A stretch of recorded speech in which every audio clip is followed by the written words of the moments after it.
And Thursday episode, we'd like to apologize for beginning a bit behind schedule. It's due to some unforeseen circumstances. But we are right here on to bring you the press review. My name is Nonya Ngokoye. Welcome to the show.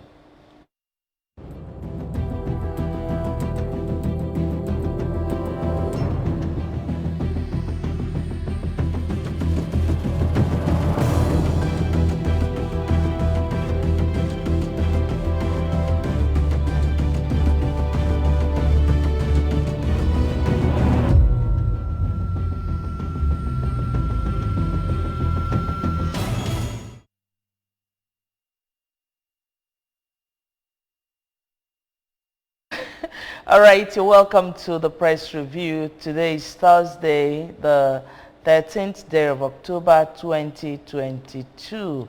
And we'd like to welcome to the studio this morning Paulson and Ozon on the show. Good to have you. Good morning. Good morning, viewers. Please join us. You're welcome, Ozon. Very good morning, members of ABS and the viewers at home. It's a pleasure joining us this morning. Okay, let's begin the press review now with taking a look at some stories making the headlines on ABS website. Soludo approves appointment into Anambra Urban Regeneration Council. Soludo restates resolve to uphold transparency, due process in governance. Anambra State government to embark on Abag and Animo Road. Soludo approves appointment into Anambra Urban. Okay, the same story with the first one. So let's go. The appointment actually took place yesterday. So let me begin with you. Yeah, the appointment is appointment that maybe everybody has been looking out to, because the governor in his during his campaign promised that he's going to kind of rearrange Anambra State in terms of physical development. And if you look at our urban cities, major cities in Anambra State, you see the kind of developments that has taken place. It appears, like let's take Awka for instance. Okay. In Awka, the state capital, it appears no place is planned. You see the kind of building, there's no place you can say this place is meant for low density, high density, or medium density residents. Everybody builds anything.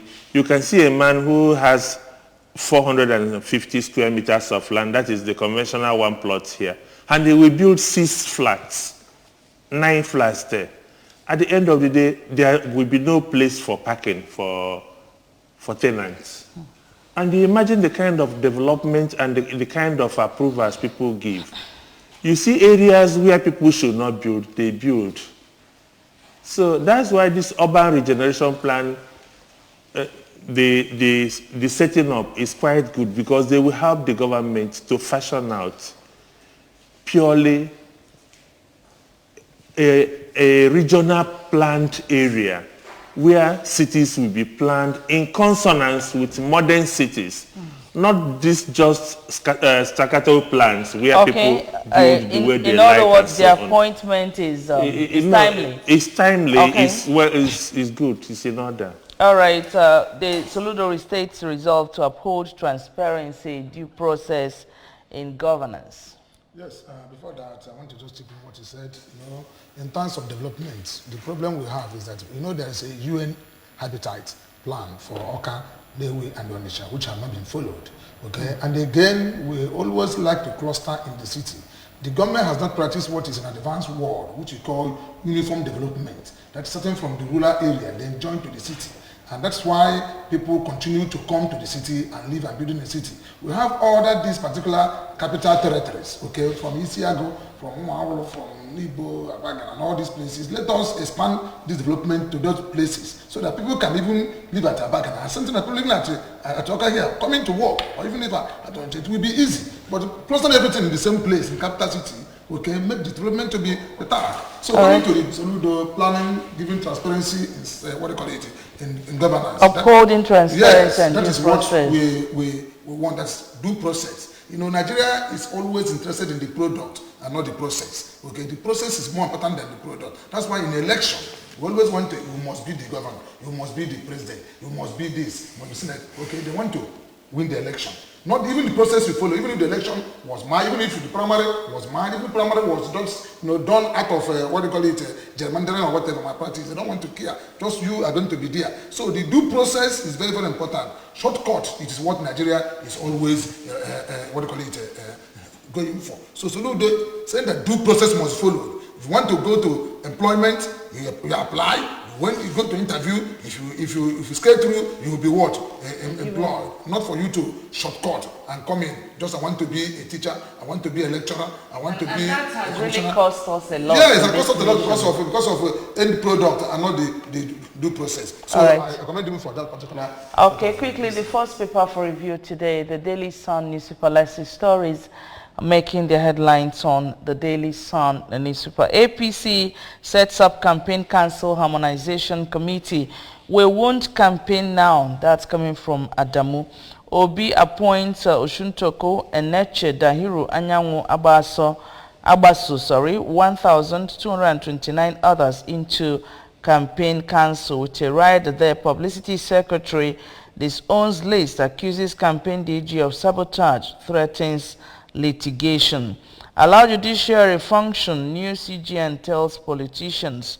PDP adjusts campaign timetable to restart state rallies Monday. IG begins training of 10,000 policemen on digital skills. Flood kills family of 6 as bridge connecting 7 towns collapses in Anambra. CUPP alleges plot to remove NEC chairman, top officials. Soludo imposes 100,000 naira levy on burial posters, others in Anambra.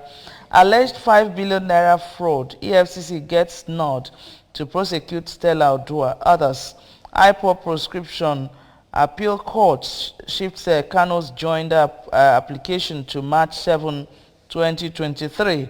FG State Land Ownership Conflict, Government to Review Land Use Act of 1976. I think our story in Anambra should come first in this order, because I read through to see that there are sizes of banner you put, there are particular fees you pay. You know, the bigger the sizes, the higher the price you're going to pay. And of course, posters has its own cost and all whatnot. I don't know. Just go ahead and talk about it. Yeah, I support government decision to impose fines on posters, because the way we do it here is it has become so indiscriminate, honestly speaking, and we make nonsense of it that everywhere you pass you see posters. And that happens to be one of their major reasons, actually, yes, that it defaces the environment. So with penalty on it now, people should be mindful. How do they collect this penalty? If you see a poster where it is not supposed to be, we read it and go to the family and sanction them. Honestly speaking, because the way they do these things has become so embarrassing, as if to say that there's nobody regulating this thing. People just go do whatever they like. Please, our people should learn lessons. It is not everybody that dies that you must put poster. That is one thing. So even banners, you can put banner, but it must be on some points. It's not like from Okatamo, you see banner littered everywhere. All right, let's look at, we have a barrister in the studio anyway. Why don't we look at this story where CJN is telling politicians to allow judiciary to function? Don't you think the Nigerian factor has really happened to most of the sectors in the Nigerian economy, of which a judiciary is not an exception? Coming to what you said in terms of banner and posters, first of all, the government, before you set the sanction, you must create an avenue whereby people will now do what you want them to do. There must be places, because even if in school or institutions, you see notice board, every notice is being put there. So you go to places and put where people can put their notice and pay for it. Not for you to allow them, anywhere they post, they let them pay money. So there must be a designated area, like in advanced country. Okay, you don't pay something anyhow. There's place you're going to inform public what you want to do.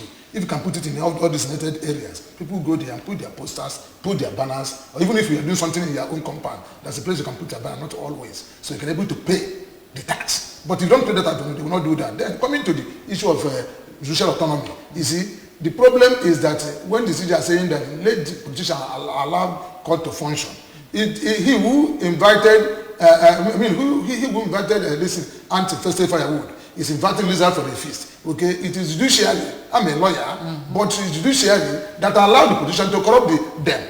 Okay? Some lawyers are politicians. Yes, that's what I'm trying to tell you now. People now can go and buy judgment, buy order of the court, and somebody during this primary of political parties, you see how order are you coming from Jigawa State, serving somebody in Anambra here. Okay, so they shop for judgment, they shop for orders. Okay, it is judiciary that made them to do that. If they didn't want them to maintain integrity, is it not what do you call it, the court of what do you call it, John Daniel, okay, to me William, when they were in judicial palace, okay, you see how things are being done. Okay, look at how somebody were removed, okay, without even due process. When Onomega was removed, what did the NJC doing? National Judicial Council doing? You stand up on your this thing and able to defend your right. But if you allow things to be porous, okay, now you're claiming the politicians are coming to induce judiciary, not for them to do their work. If you know what you are doing, court is a last hope of common man. And when you come to court, you know that you have hope. And that's why sometimes if there's an element of bias, okay, somebody can write that he doesn't want this case to be tried in this court, and the judge has to wash his hands off. If you take that case, then it will go to stand the light of the day. You see, so what I'm trying to say is that politician knows that court, when they go to court and they give what bribe, they will take and give them the judgment. Look at even the government also, a part of it. Federal government will tell you there's order we are going to obey. There's order this one we're going to obey it. If any order that court make which is against national interest, we're not going to obey it. Who tells you that? Law is law, and because the rule of law, everybody is under the law. Okay, nobody is above the law. It's not Napoleon who says that all animals are equal, but some are equal than other. Okay, any pronouncement of the court must be obeyed. So the federal government also have hand in making court to look stupid, and court also shoot themselves on their foot. All right, the Punch newspaper now. Let's see stories on the Punch newspaper. Insecurity may hamper elections in Northwest, Southeast. That's coming from INEC. We have riders there. Mahmoud worries over security of commission officials, election materials, and voters' safety. BVAS dispatched to 23 states. INEC rules out identity theft, multiple registrations. APC kicks as PDP others allege plot to dump e-transmission of results. We also have corruption. World Bank sanctions 7 Nigerian firms, individuals. And Atiku campaigns in Kaduna. Wike holds UK meeting. ASU divided over strike suspension, holds next meeting. APC approves Tinubu's manifesto, justifies campaign delay. Senate summons State House others over 5 trillion naira vote.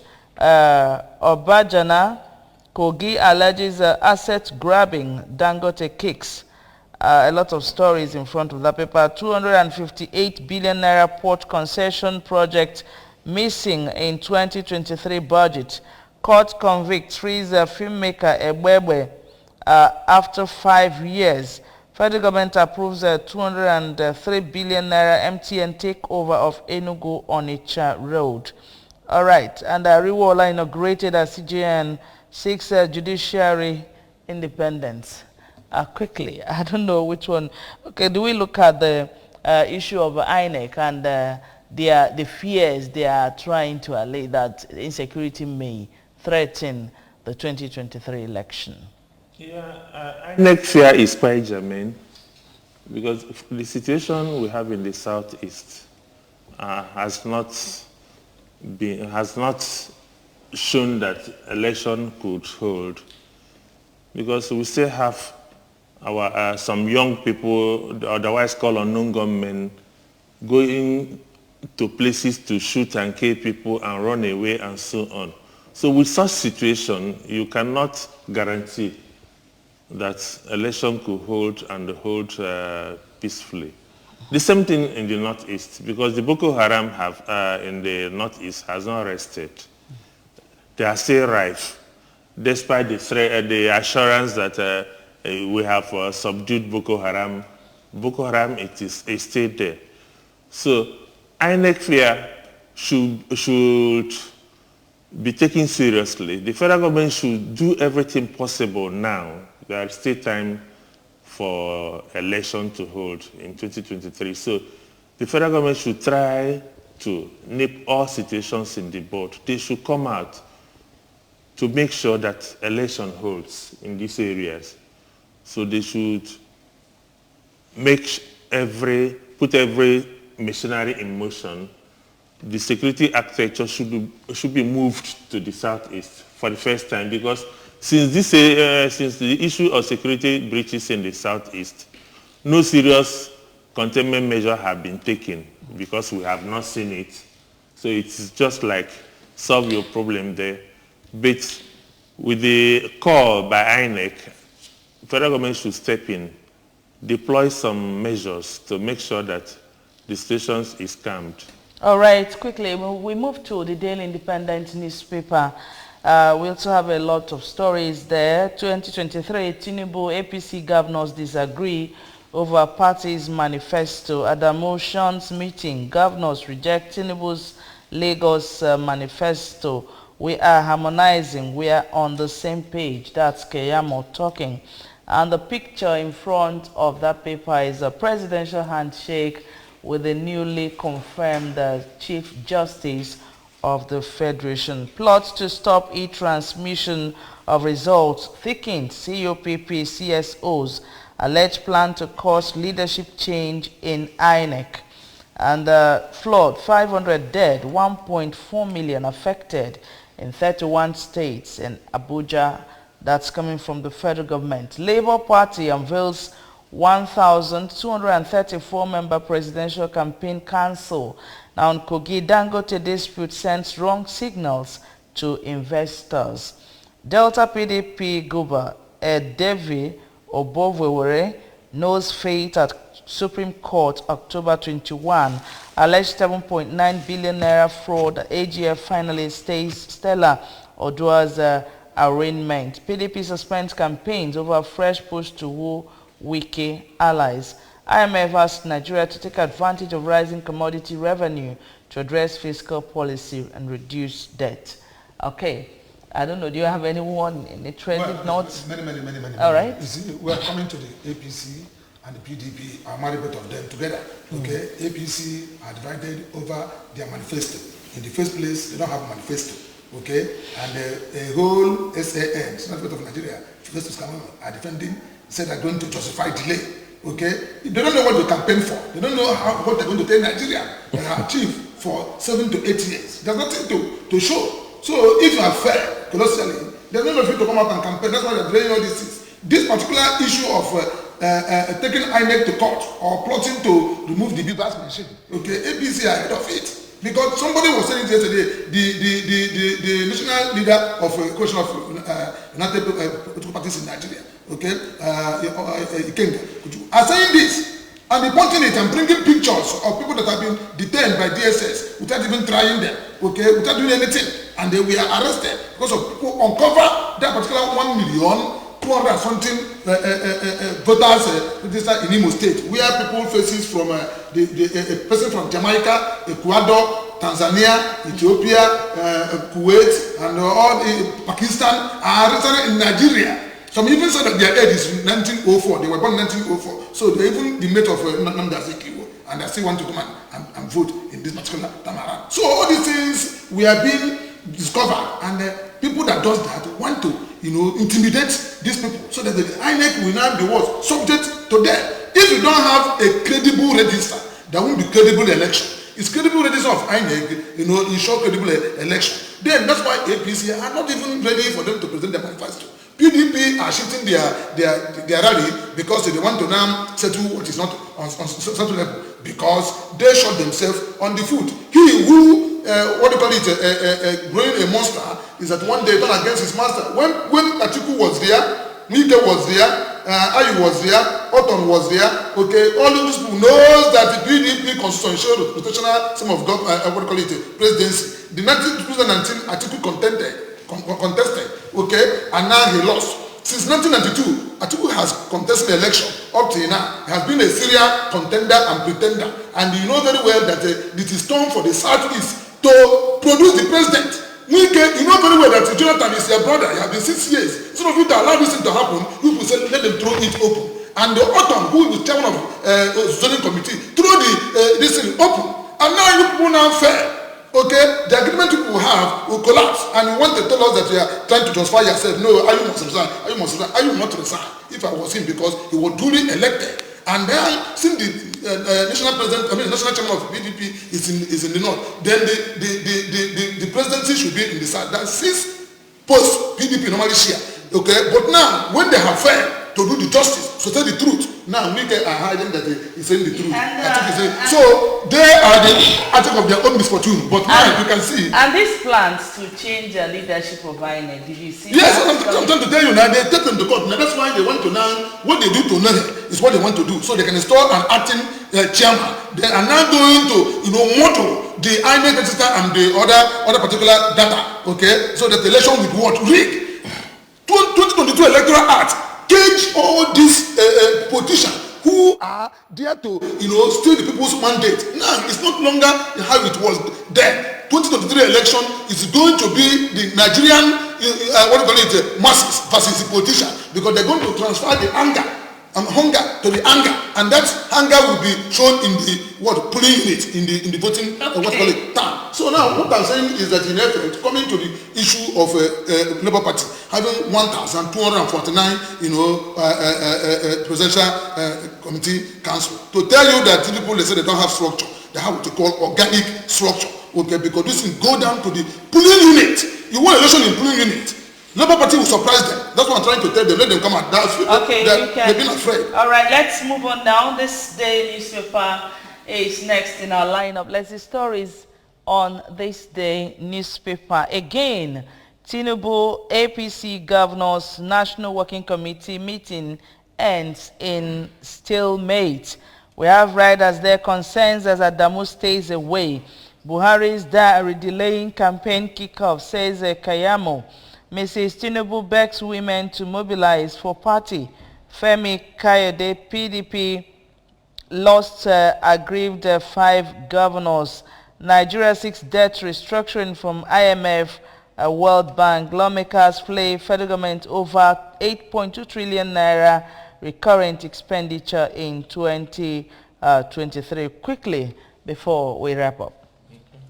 Let's look at Tinubu APC Governors National Working Committee meeting ends in stalemate. Yeah, the meeting ended in stalemate. Like last night when I was watching Kayamo and Fanika, they put in their defense.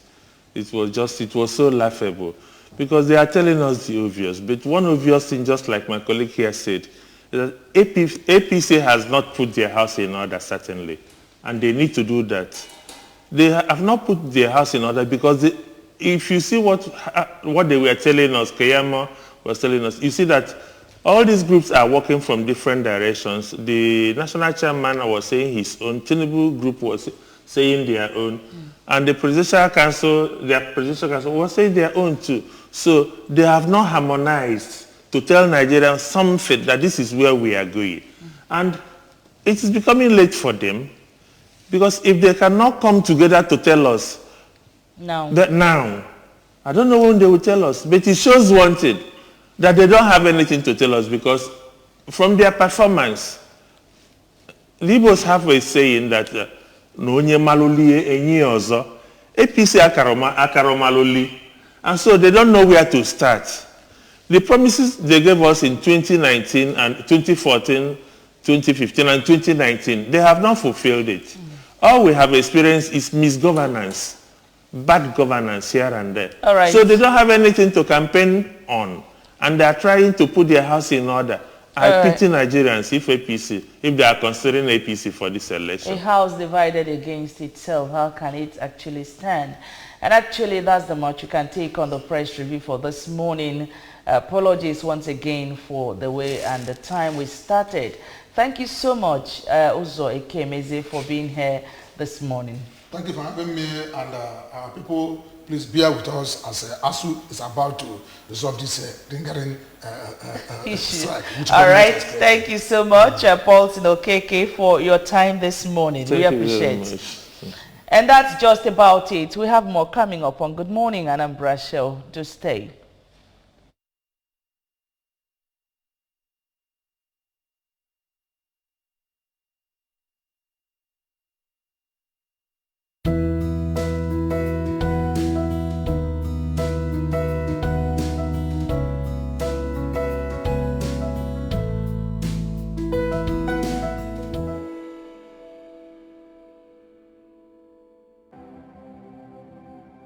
Indiana